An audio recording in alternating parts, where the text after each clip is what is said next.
My name is Annie Chase. I'm the director of the Potsdam Public Library. Last year, we received a grant from the Northern New York Library Network to create a podcast and video blog recording studio.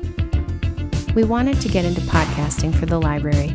We thought of a lot of ways we might use podcasting. We could record some of our live programs, like our Deep Dive discussion series and our In the Stacks music series.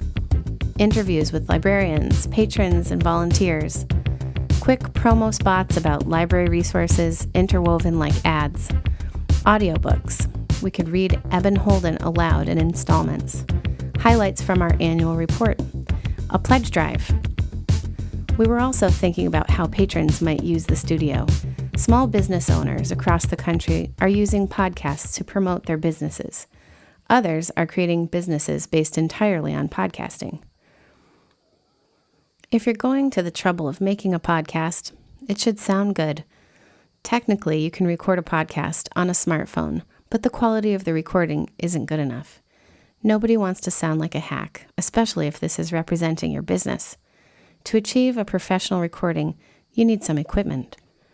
Our studio includes quite a long list of equipment, but the major pieces are 2 very high-quality studio microphones, a Mac loaded with Logic, Final Cut, iMovie, and GarageBand, 2 cameras.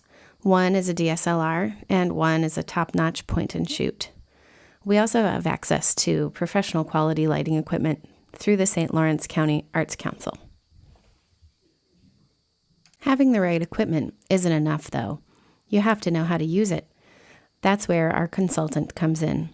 We were very fortunate to have the expertise of a consultant, formerly of Panoply Media, Slate's podcast division.